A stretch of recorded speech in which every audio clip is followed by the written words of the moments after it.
Well, hi, students, and welcome back to week 12 of IT 1010. I'm glad you're still here with me. Thank you for hanging in. Okay, so this week there are two really important anniversaries that I want to tell you about. Of course, I still cannot do math in my head, so I have to do this. 81 years ago, Monday the 12th, Alan Turing defined what a universal machine was. So he wrote a paper on November 12th in 1937. And he was working with a man named Conrad Zuse, who was working on, he called his Z machines because his last name began with a Z, in Germany. And John Vincent Atanasoff was working on things. Atanasoff, if I told you, I think I did, he is the man who uses the word memory in computers. So when you talk about how much memory does it have, Mr. Atanasoff is the one who coined that term in this regard. George Stibitz was working back with Bell Telephone Company on a relay machine. That was years before. And Howard Aiken, I talked about him a week or so ago. It was the anniversary of when he hooked up with IBM. See, I have a memory for some things.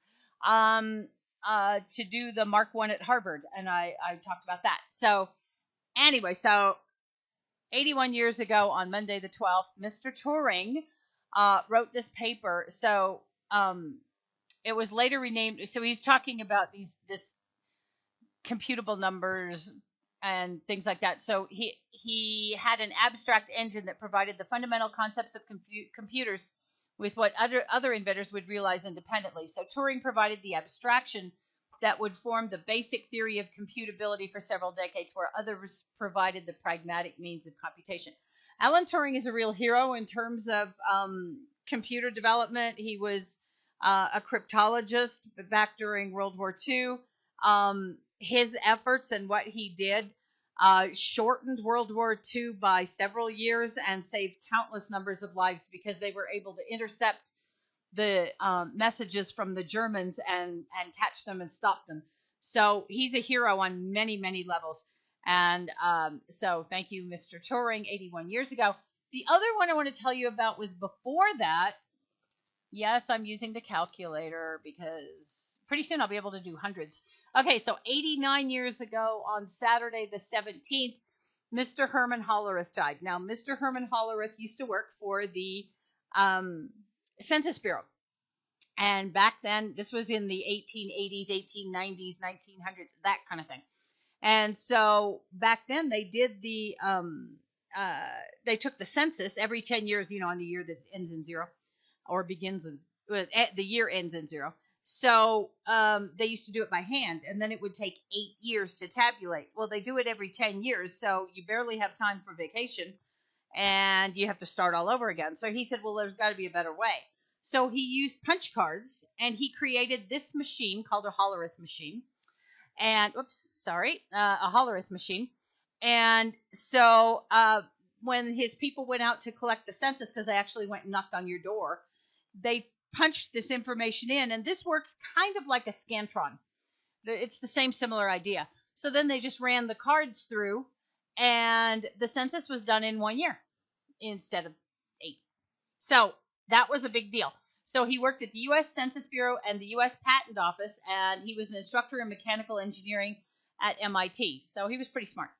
And so after this achievement, he set up his tabulating machine company in 1896. In 1911, it became the Computing, Tabulating, and Recording Company. And then Thomas Watson Sr. joined there in 1914. And a decade later, it became IBM.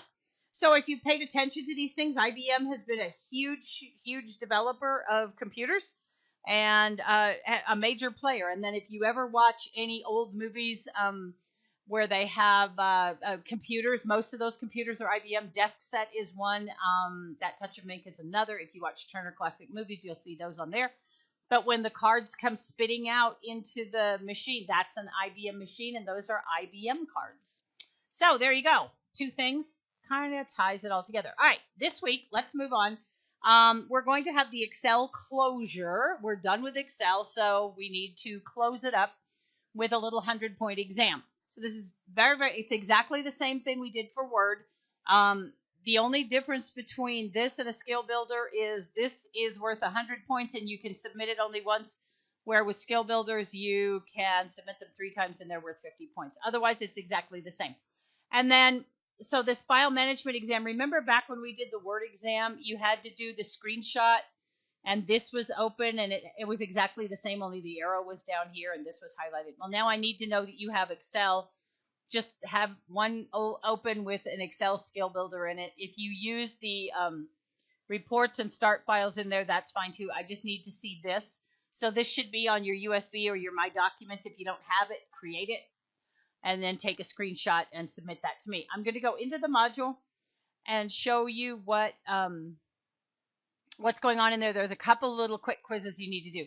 So this is the information on the exam to get you through. You can also use the archive videos over on the left in the course menu.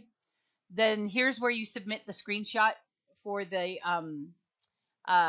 file management exam. And then there's a quick little concepts project. I mean, it's quick. So we're going to talk about search engine optimization. So search engine like Yahoo, you know. So watch this video and then take this quiz right here. It'll be the next page for you. Some videos on social media and take that quiz. And then do not forget to post to the attendance journal. Okay. So that's literally it. I don't think I have anything to show you. The exam is the exam. It's in Excel. And so if you did the exam reviews, that's going to get you through a whole lot quicker. And like I said, you have one submission, and we do not drop any of the exams, but we do drop one skill builder. As always, let me know if you have any questions. Check on me with messages. So anyway, I hope you have a great week. This will finish this up on the 19th, and then we'll start something else, but then that's Thanksgiving. That's another week. But anyway, I hope you have a great week. I hope you're well. I hope everything is going well for you, and I will talk to you next time. Thank you. Bye.